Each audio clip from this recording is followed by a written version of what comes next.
Ignacio, que está en España. Perdón, pero me saltó el sistema esto. Muchísimas gracias a todos por ser tan amables de estar con nosotros, por su puntualidad y presencia.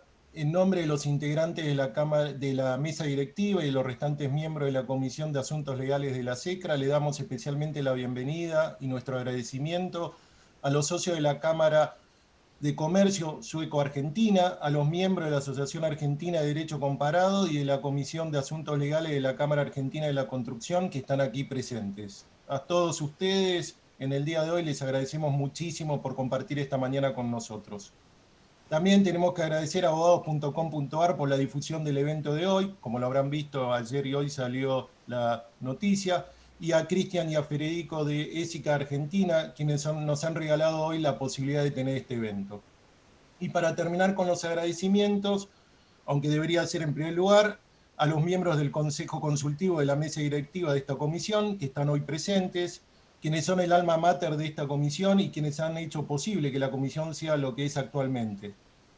Les recuerdo también que la primera directora que hemos tenido es Cecilia Remiro, que está entre los asistentes del evento de hoy, a quien dio el puntapié inicial para hacer lo que es hoy la comisión.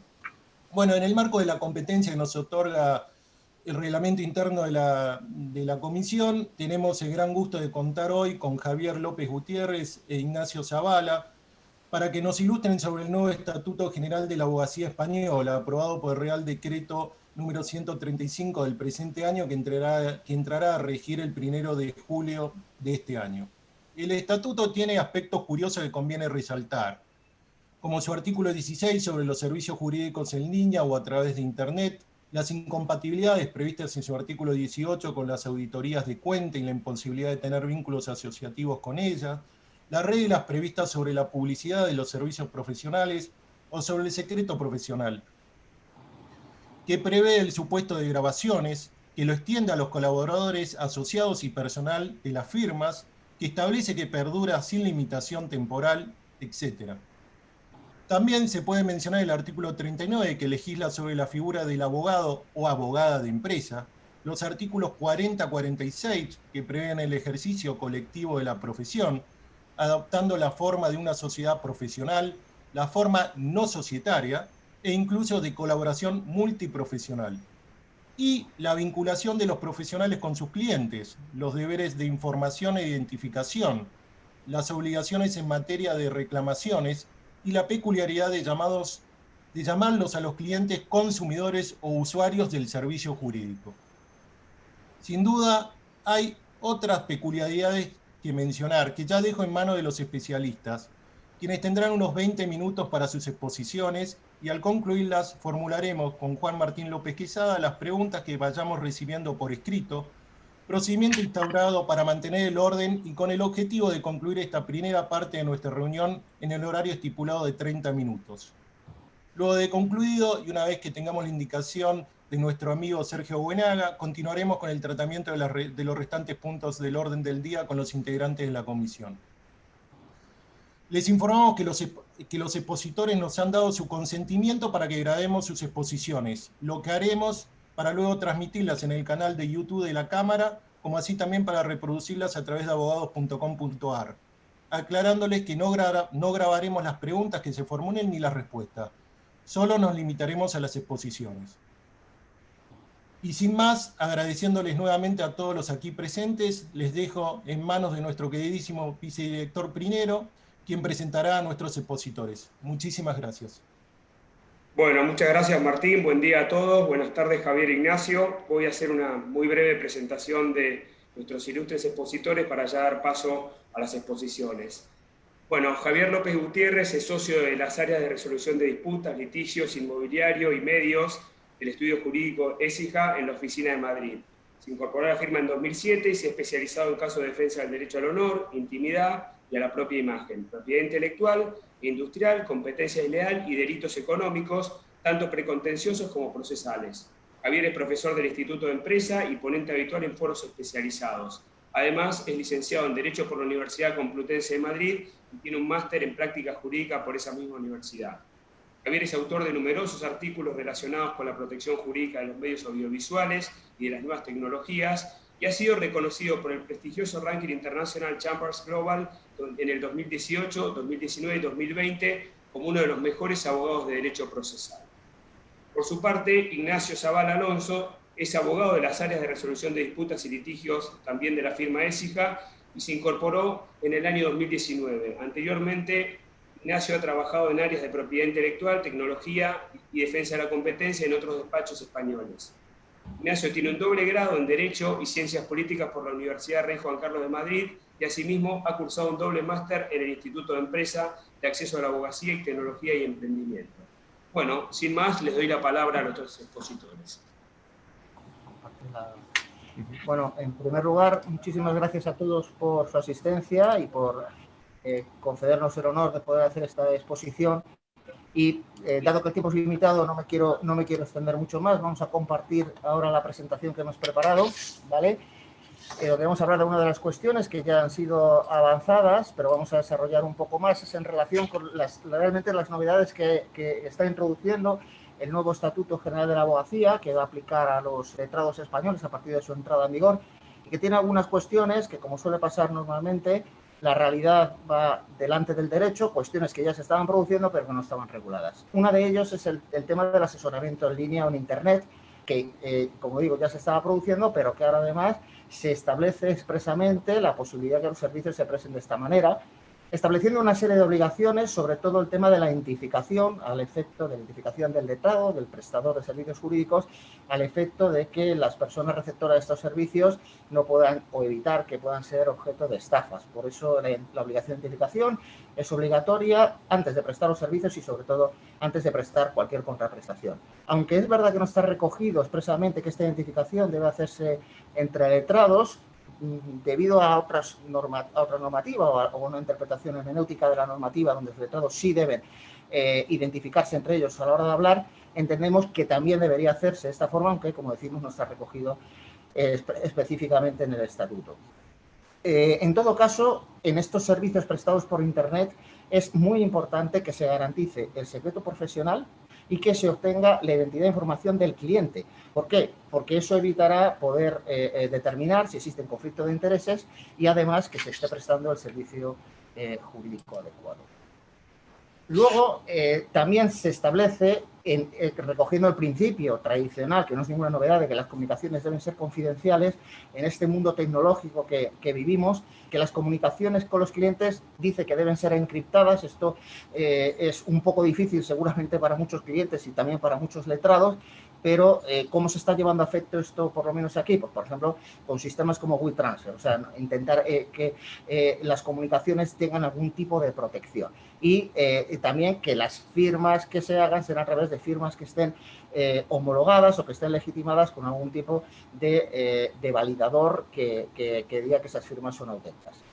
Un tema muy importante también en estos servicios en línea es el lugar donde están prestados los servicios de cara a determinación en un momento determinado de reclamaciones o de cualquier otro tipo. Entonces, los servicios judiciales o que se hacen a través de procedimientos se entiende que están realizados en la sede del lugar donde está el juzgado que se está tramitando el procedimiento, y como había que establecer algún criterio para el tipo, o sea, para determinar el lugar del asesoramiento, el lugar de prestación de servicio de asesoramiento jurídico, se ha optado por coger el del lugar donde se encuentra el colegiado del abogado.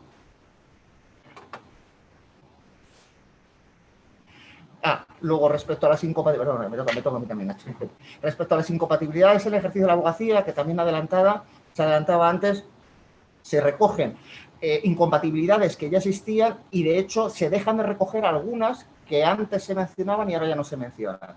Sigue siendo igual las incompatibilidades con ser miembros del Poder Judicial, administraciones, entidades de derecho público y con auditores de cuentas, creo que allí lo llaman contadores. Estas son actividades que no son compatibles. Antes se mencionaba con los procuradores, que es una figura, desconozco este momento si en Argentina existe, que es diferente del abogado, que es el que representa, que tiene la representación del cliente en el procedimiento. Estas dos figuras antes se mencionaban que no podían ser, que son incompatibles. Ahora no se menciona el estatuto, pero la ley de enjuiciamiento civil, que es la ley de procedimiento, sigue mencionándose como que son incompatibles, con lo cual hay que entender que así es. Es importante porque está prohibido que haya cualquier tipo de vínculo asociativo, o sea, que hay una sociedad entre profesionales que estén realizando estas actividades que son incompatibles. Por lo cual, en el caso de que se detectara que esto está pasando, es necesario y obligatorio que se cese en alguna de estas dos actividades, en el caso de que sean dos, obviamente. Y se establece un procedimiento especial para que, en el caso de que se decida dejar de ejercer la actividad de la abogacía, que es la comunicación, en todo caso, en el plazo máximo de 15 días, a la Junta del Colegio de Abogados correspondiente. Si no lo hace, pues como letrados que sabemos, si no se hace por las buenas, pues habrá que hacerlo por el procedimiento jurídico adecuado y se iniciará un expediente disciplinario, pudiendo incluso adoptarse alguna suspensión cautelar, trasladando a la condición de no ejerciente, que es una posibilidad que existe al menos en España, de ser letrado pero no ejerciente, lo cual te da la condición de abogado, pero no puedes ejercer la profesión. Ahora sí, ¿qué tal? Buenos días a todos. Sobre el ejercicio de la abogacía vamos a distinguir la forma individual y la forma colectiva de ejercer la abogacía. El ejercicio individual también se puede prestar integrando a otros profesionales en el despacho, normalmente con una relación laboral, ¿no? Siendo un único titular del despacho, por ejemplo. Estos profesionales integrados habrán de estar sometidos también a las mismas normas deontológicas que el propio titular del despacho. En el caso de infracción de cualquier tipo de norma, tanto deontológica como otra, el responsable será siempre el titular del despacho. Esto sin perjuicio que al final lo que se busca es que sea el abogado que ha originado esta responsabilidad quien responda. Eso implica que el estatuto confiere al titular del despacho una acción de repetición contra su empleado, por así decirlo, que ha originado la responsabilidad. También otra particularidad de este tipo de ejercicio de la abogacía consiste en que los honorarios que devengue el titular del despacho habrán de estar obligatoriamente a su nombre, independientemente que el servicio lo haya prestado o un profesional integrado o en régimen de colaboración otro profesional, como veremos más adelante.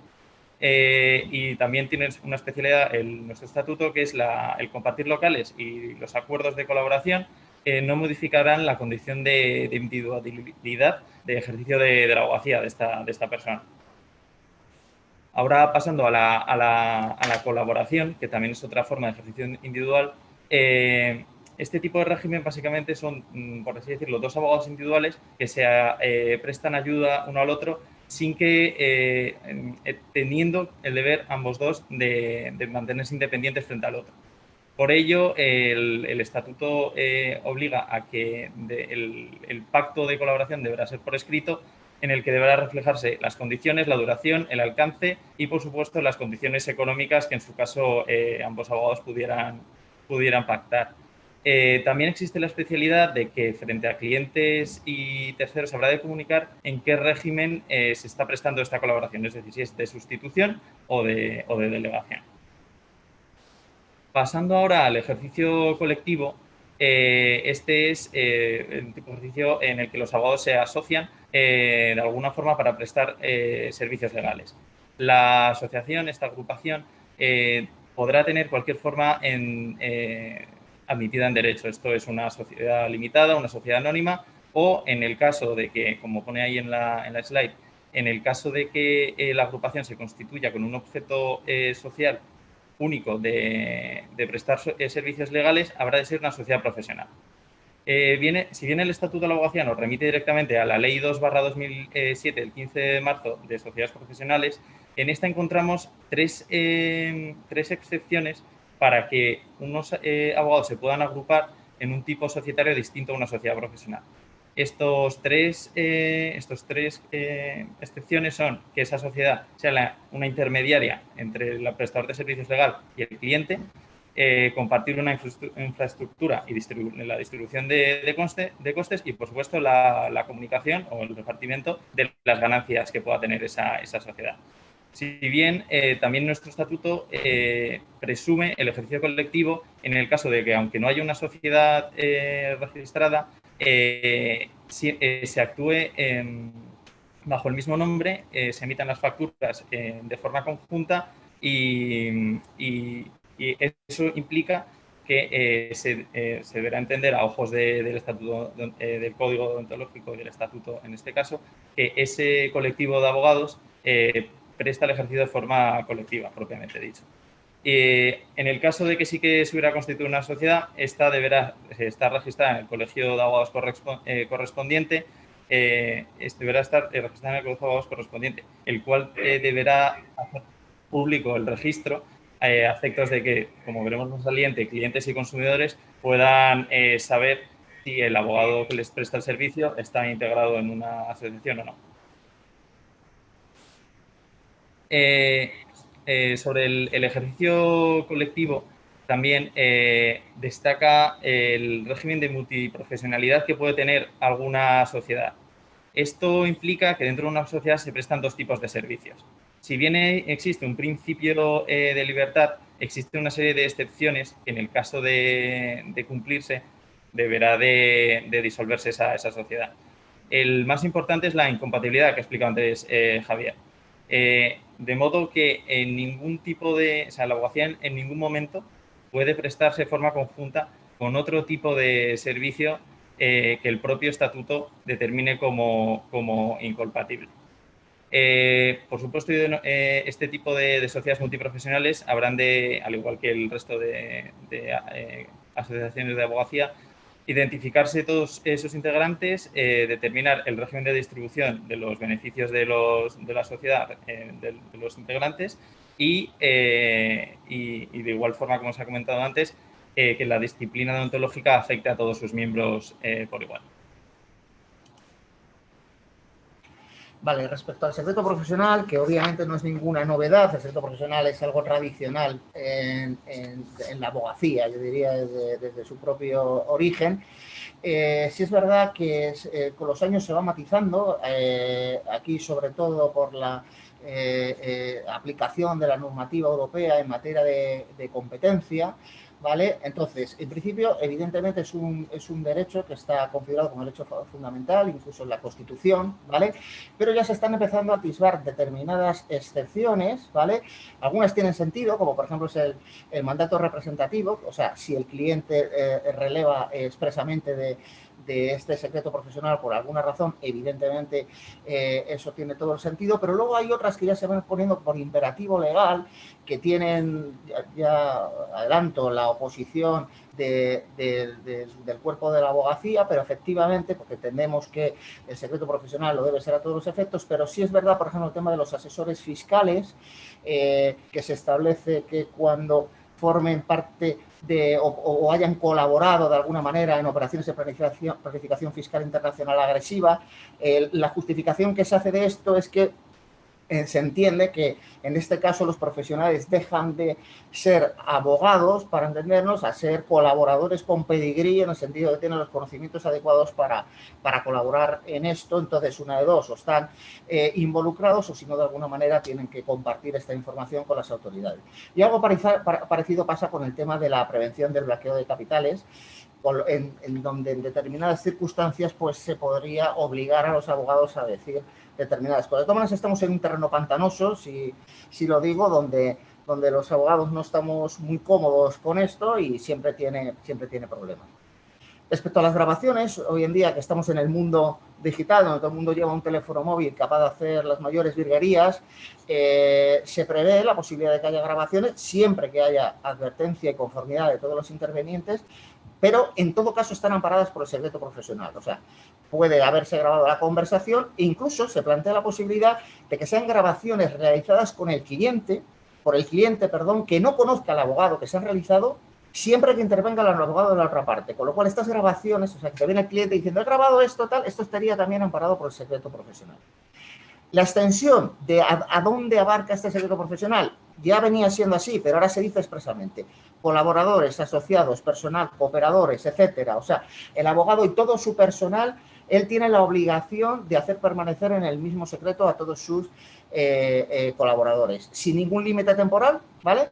Y luego, evidentemente, todo esto, como decía antes, quedará relevado si el cliente lo autorizará expresamente, ¿vale? Luego, las comunicaciones entre abogados. Esto es otra polémica que por lo menos aquí había mucho, que qué pasaba estaba claro, tú no podías revelar las conversaciones con otro compañero, ni por escrito, ni en mail, ni tal. Pero ¿qué pasaba cuando se manda, por ejemplo, un burofax, un requerimiento formal de un abogado a otro abogado, pero en realidad no hay ninguna conversación, no hay ninguna negociación? Está diciendo, por el nombre de mi cliente, resuelvo el contrato de mi cliente, le requiero para pagar no sé cuánto dinero. Bueno, ahora ya se dice expresamente que estas comunicaciones no estarían amparadas por el secreto profesional, toda vez que había un mandato representativo del cliente donde se está diciendo, oye, requiere a la contraparte para que haga esto. De todas maneras, hace una reseña el texto del estatuto a que se haga mencionar expresamente. Yo personalmente lo que hago en este tipo de comunicaciones indico que la presente comunicación está exenta de o queda relevada del deber de secreto profesional, por lo cual podrá ser aportada a un procedimiento. Con esto ya no habría ningún problema y estaría solventada esta polémica. Otra polémica era el tema de la entrada y registro de los despachos profesionales, porque a veces las investigaciones pues se avanza más registrando lo que pueda tener el abogado que por otros medios. Y entonces esto sí está establecido y se dice expresamente que tiene que ser una cosa excepcional y residual. Se ponen algunas medidas nuevas de garantía, que es la asistencia del decano del colegio de abogados para cuando haya un registro, por ejemplo, de archivos o de despachos. Antes había que solicitárselo al juez de instrucción, a la autoridad gobernativa, y podía ser o no podía ser. Ahora tiene que ser necesariamente. Si se amplía necesariamente, como van los tiempos, a que no solamente se refiere a documentos, sino soportes informáticos, archivos, evidentemente se puede registrar perfectamente un ordenador. En todo caso, se dice que se debe velar por la salvaguarda del secreto profesional. Bueno, esto en estos casos a veces puede resultar difícil, porque cuando entran los investigadores, pues de momento arrasan con todo, incluso diciendo que debe estar limitado a la investigación de lo ilícito. Lo que pasa es que, claro, si se están llevando millones de archivos informáticos, en ese momento, pues dudo mucho que la policía se ponga a ver si esto pertenece o no pertenece. Pero bueno, en principio estos son los... espera, no me he pasado, ¿no? Sí, es que ya esta hora toca el abogado. Vale. Estos son los criterios específicos. Vale. Eso es. Y en estrecha relación con lo que acaba de comentar Javier, es decir, el secreto profesional, nos encontramos regulada en este nuevo estatuto una figura por primera vez, que esto es el abogado de empresa.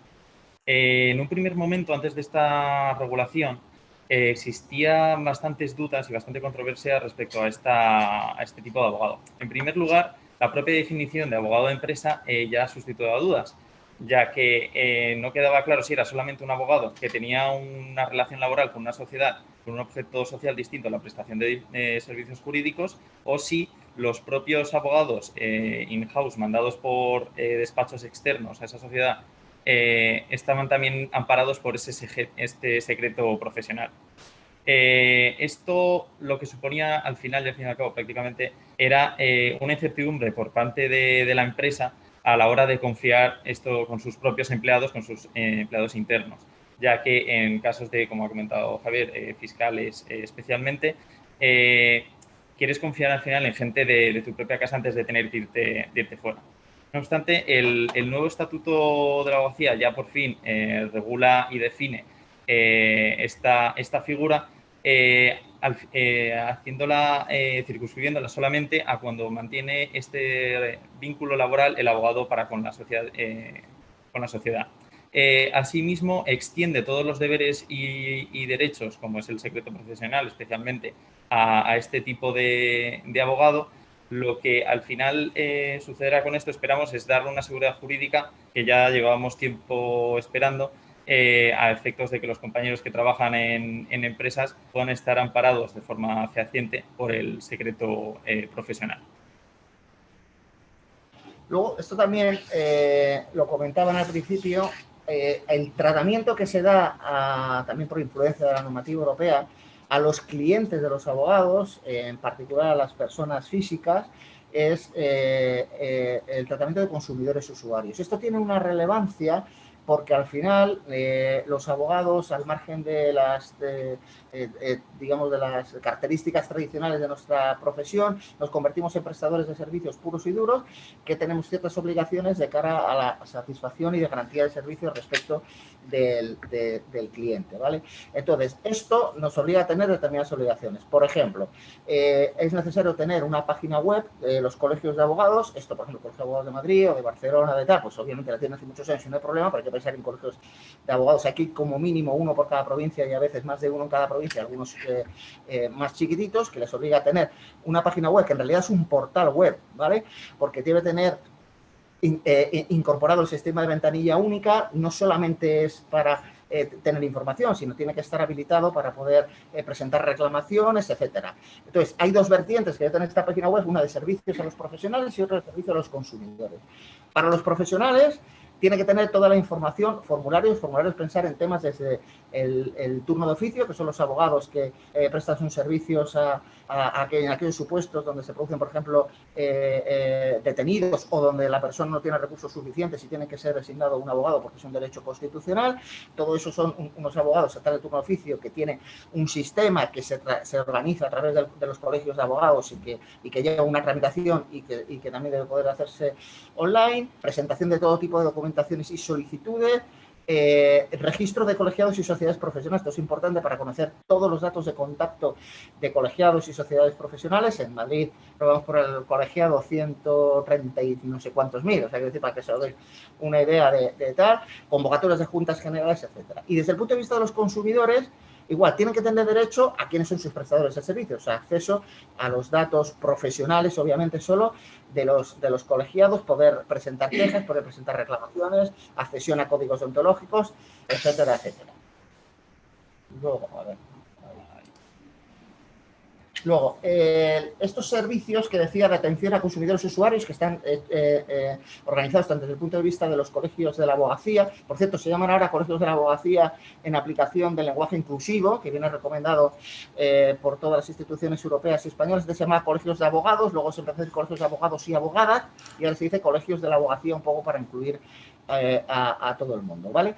Y el Consejo General de la Abogacía Española, que viene a aglutinar todos ellos, tienen procedimientos prácticamente iguales y prevén la posibilidad de que se tramiten esas quejas o reclamaciones por parte de los interesados. Estas quejas, que son, al final, hablemos claro, son quejas que ponen los clientes contra los letrados, pueden acabar por un sistema extrajudicial, se concilia de alguna manera o se arregla la cuestión, se abre un procedimiento sancionador en el caso de que efectivamente el letrado haya cometido alguna irregularidad de algún tipo, al margen de las acciones que pudieran corresponder en el caso de que hubiera alguna cuestión reclamable por la vía civil o, en su caso, por la vía penal, o el archivo del expediente. Normalmente, las quejas, afortunadamente, suelen ser archivadas porque no suelen tener fundamento, sino pues hay veces que son clientes descontentos porque su abogado no ha ganado el pleito, o clientes que ponen una queja porque su abogado la ha cobrado o no sé qué tal. Aunque también es verdad que hay veces que estas quejas pueden tener algún fundamento. Eso es. Una vez vista la relación el abogado con los clientes, pasamos a ver la relación de los abogados con la propia Administración de Justicia. A este respecto, destacar el deber de cooperación que existe con la Administración de Justicia, y es solamente deber de cooperación. Es decir, hay en otras jurisdicciones en el que este deber de los abogados para con la justicia se superpone a su deber para con los clientes. No es el caso de la abogacía española, ¿no? Una muestra de ello es, por ejemplo, en la ubicación de las salas, en la posición, el nivel, mejor dicho, del juez y del abogado. Ya que se ponen al mismo nivel, el estrado es el mismo, no como en otras jurisdicciones, como por ejemplo la americana o la inglesa, en el que el juez sí que está como en un escalón por encima del abogado, no es el caso de la española.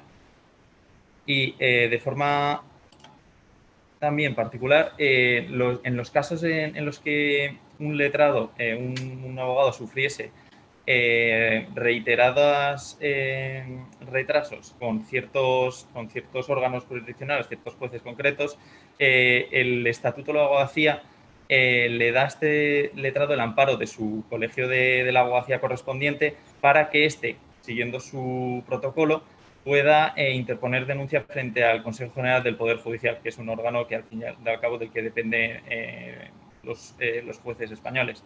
No obstante, de forma individual también este abogado puede presentar la queja correspondiente, esta vez frente a la Junta de Gobierno.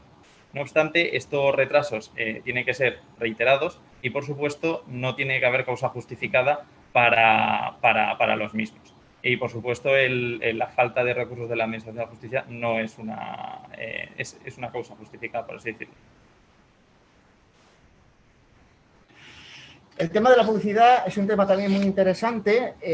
Muy rápidamente decir que tradicionalmente, hasta el año 2001 creo que era, el Estatuto General de la Abogacía establecía que estaba prohibido la publicidad entre abogados de los abogados, porque se consideraba que la publicidad era una cuestión de, entenderme la expresión, de comerciantes, que denigraba la profesión del abogado, que poco más o menos tenía que estar sentado esperando a que el boca a boca de los clientes y su prestigio le llegaran los servicios. Esto iba contra los tiempos, pero es que además esto también fue y contra la normativa europea, y el Tribunal de Defensa de la Competencia, que era entonces actual la CNMC, Comisión Nacional de los Mercados y la Competencia, ya dictaminó que esto no podía ser así y que tenía que haber un principio de publicidad libre, que es el caso que tenemos ahora, ya es el estatuto que está vigente ahora mismo y el que va a entrar en vigor, que estamos analizando. Eso sí, lo que se establece es que tiene que haber una serie de limitaciones, ¿vale? O sea, que esta publicidad no puede ser a toda costa, por decirlo así, ¿vale? Entonces se establecen una serie de prohibiciones o de limitaciones que violan el secreto profesional, la incitación al pleito o al conflicto, muy importante el tema de ofertar a víctimas, el tema de accidentes aéreos, desgracias y tal, que está prohibido antes de los 45 días desde que se produzca el hecho, salvo, porque hay una ley expresa que lo regula, que es el Estatuto de la Víctima del Delito, salvo que se solicita expresamente por el cliente. La promesa de obtener resultados, que es el decir, este pleito lo voy a ganar, que esto es impropio que lo hagamos los abogados, pero bueno, pues si a alguno se le ocurre. Referencia a clientes sin autorización. Esto es muy importante, salvo participación en procedimientos de contratación pública. Precisamente antes de ayer hemos presentado aquí una licitación donde pones todos los clientes, pues dicen clientes de más 450 empresas, clientes del IBEX 35, clientes de tal, entonces está expresamente autorizado a que para eso sí que, incluso sin el consentimiento de los clientes, se mencione. También está prohibido el uso de emblemas o símbolos institucionales o colegiales, o sea, por ejemplo, el emblema del Colegio de Abogados, o mención a actividades incompatibles con el ejercicio de la abogacía, que es decir, somos abogados y además le damos servicios de procuradores, auditores y no sé qué, ¿vale? Y luego tiene que haber, lo que sí está permitido y debe ser, es que es más, se recomienda que tiene que haber menciones a los títulos o especializaciones o cursos formativos o cualquier otra cosa que acredite la formación en la práctica profesional o la especialización que el abogado esté realizando. Ya para terminar esta breve pincelada, lo que es la deontología de la abogacía española, destacar otra nota importante del nuevo estatuto de la abogacía, que es la referencia que hace a la conciliación familiar y profesional del abogado. Es sencillamente un artículo brevísimo en el que se menciona este deber de promoción por parte de los colegios de la abogacía correspondientes, en el que, bueno, debido a que es muy reciente la entrada en vigor de este estatuto, al final estamos aún a la espera de ver la verdadera efectividad de esta disposición. No obstante, aquí en Écija es una política que llevamos a cabo desde siempre. Es uno de los valores integrados de la firma, en el que, como podéis ver, forman parte el teletrabajo, la flexibilidad horaria y el dress code libre y la meritocracia, como dentro del ADN del propio Écija. Y por ser un poco proactivos de forma exterior, no solo de puertas hacia adentro, por así decirlo, también promovemos planes de igualdad y ayudamos por ejemplo, la Asociación Oriéntate, que al final es tratar que jóvenes chicas que estén pensando si dedicarse a la abogacía puedan venir al despacho para ver cómo funciona un despacho de abogados, cómo funciona por dentro, para que así puedan decidirse a dar ese paso y que vean que no por ser mujer, ni mucho menos, les va a costar más abrirse paso en este mundo. Y bueno, yo creo que con eso ya... Creo que nos hemos pasado un poco de tiempo, nuestras disculpas. Creednos, por favor, que hemos intentado ir lo más deprisa posible. Muy bien. Javier Ignacio, muy clara la exposición y bien concreta y precisa. Estamos un poquito excedidos del tiempo, como ustedes señalan.